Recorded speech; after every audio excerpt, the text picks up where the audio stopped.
जहाज 30,000 फुट की ऊंचाई पर परवाज कर रहा था। तमाम मुसाफिर अपनी नशिस्त पर सुकून से बैठे थे। मुसाफिरों को रात का खाना पेश कर दिया गया था। कुछ खाने में मसरूफ थे और कुछ खाना खा चुके थे और सोने की तैयारियों में लगे हुए थे, तो कोई किताब हाथ में लिए अपनी बोरियत मिटा रहा था।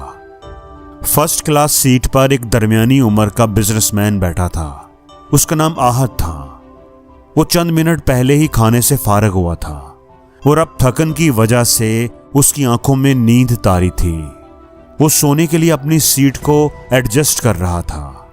थोड़ी देर बाद ही उसने आंखें बंद करके सर सीट की पुश्त से टिका दिया। वो अभी गनूदगी की कैफियत में था कि जहाज को एक जोरदार झटका लगा और एकदम सारी लाइट्स जल उठी। उस अचानक जोरदार झटके से आहत की आंखें एकदम खुल गईं। लग रहा था कि जहाज के साथ कोई हादसा पेश आ गया है। इमरजेंसी सायरन बजने लगा था। अगले ही लम्हे एक पायलट ने ऐलान किया कि जहाज का एक इंजन फेल हो चुका है और दूसरे इंजन में भी खराबी के आसार नजर आ रहे हैं। इस सूरत हाल में हम परवाज जारी नहीं रख सकते।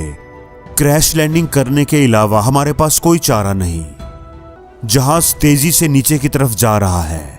हमारे पास सिर्फ 10 मिनट ही बचे हैं। जहाज के बचने के चांसेस सिर्फ 30% हैं। अल्लाह को याद करें, दुआएं मांग लें। मौत की खबर सुनकर मुसाफिरों की सांसें तो जैसे हलक में अटक गईं। जो जहां था वहीं जमकर रह गया। जहाज ऐसा वहशतनाकी का मंजर पेश कर रहा था कि दिल से चीखें निकल आए। आगे बैठे बिजनेसमैन ने यह सब सुना तो वो चीखने लगा कि ये कैसी बेहुदा बात है। तुम्हें मालूम नहीं कि मैं कौन हूं, मेरी कितनी कंपनियां हैं, तुम ऐसा कैसे कह सकते हो। पायलट ने यह सुना तो उसकी बात दरमियान में ही काट कर बोला, जनाब, चीखने चलाने का कोई फायदा नहीं। चंद मिनटों में हो सकता है हम सब मैयतों में बदल जाएं। लिहाजा बैठकर दुआ कीजिए, अपने गुनाहों की माफी मांग लीजिए। मैं आप सबके लिए एक आखिरी काम कर सकता हूं। ये कहकर वो अंदर गया और एक छोटा सा बॉक्स लेकर बाहर आ गया और बोला कि ये देखें, ये खसूसी साख्त का डब्बा है। आग या किसी धमाके का इस पर कोई असर नहीं होता। अगर आप अपने घर वालों के लिए कुछ पैगाम छोड़ना चाहते हैं तो इस डब्बे में डाल दें। मलबे में से जब ये डिब्बा निकलेगा तो मतलूबा लोगों को उनकी चीजें मिल जाएंगी। तमाम मुसाफिर पायलट की बात सुनकर खत लिखने में मसरूफ हो गए। कोई बीवी बच्चों के लिए आखिरी पैगाम भेजता तो कोई बैंक बैलेंस और इंश्योरेंस कंपनी का बताता। इसी अफरा तफरी में 2 मिनट गुजर गए। आहत ने हाथ में बंधी हुई घड़ी की तरफ देखा तो उसके पास महज 8 मिनट रहते थे। उसने एक कलम और कॉपी ली और फिर लिखने लग गया।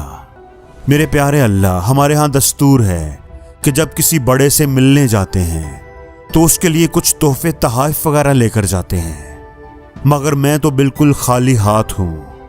मैंने अपनी जिंदगी के 40 साल किस तरह जाया किए, मुझे आज ये सोचते हुए और बताते हुए बहुत तकलीफ हो रही है।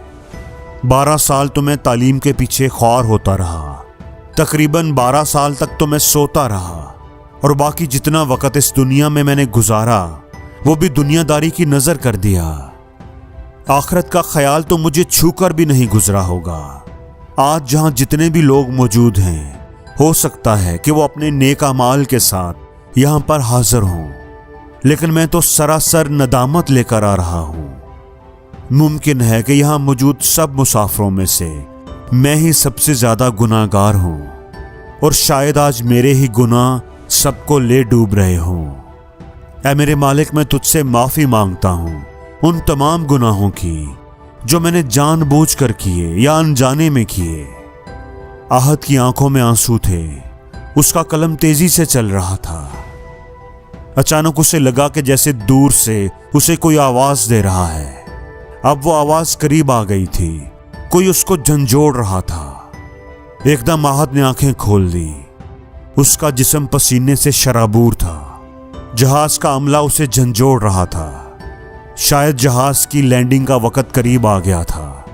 वो अपनी मंजिल पर पहुंच रहे थे। जहाज में सब कुछ नॉर्मल था। जहाज पुरस्कून फजा में परवास कर रहा था।